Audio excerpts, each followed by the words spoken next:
Yeah mga choy, birthday nga pala na Ermat ko ngayon at hindi niya alam na inandaan namin siyang magkakapatid. Happy birthday to you! Sorpresa nga namin siya kaya talagang masayang masaya siya. Ayun, umiyak.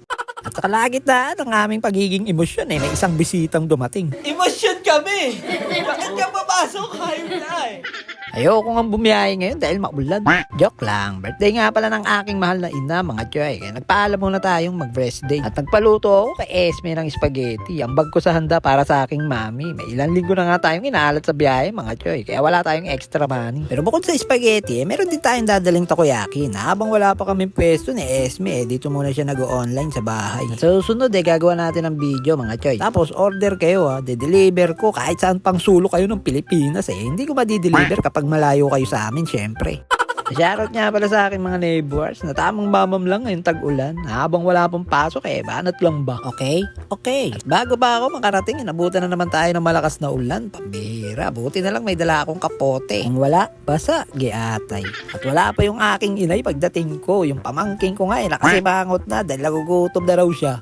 Kaya ipinatawag na nila at nang maumpisaan na ang kainan ba. Pasensya na kayo mga choy at ito lang ang aming nakayanang magkakapatid para sa aming ina. Hindi lang pang ulam, pampulutan pa.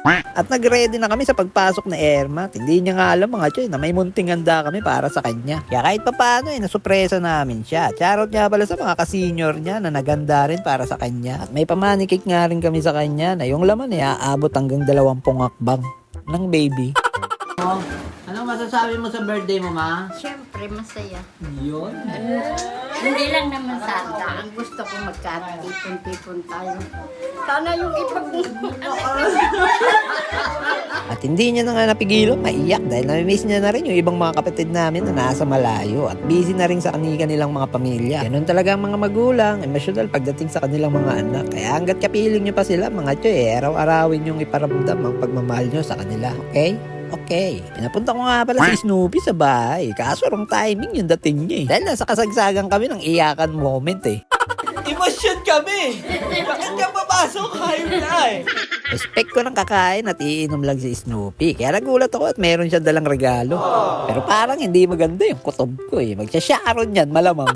Kaya itatabi ko muna yung manok, baka mabalot agad Joke lang. At ito na nga yung pinakihintay natin mga choy. Siyempre, ang kainan. Shout out sa mga B-Sky ang nagregalo sa akin ng 2 manok. Si Pres, tsaka si Amang. Salamat kay Mikay, kay Tess, sa mga kasamahan ko sa B-Sky. Maraming salamat sa inyo sa pa-birthday nyo sa akin. Iyak mo na. Shoutout sa kababata namin ni Snoopy, si Divine. Ngayon lang ulit kami nagkita. Kapitbahay lang pala siya ni Ermat. At sobrang saya nga ni Snoopy. Pakit yun. Pinakitaan niya ng mga batang ito si Snoopy ng malupit na sturdy. Uy! Uy! Ang bilis ah!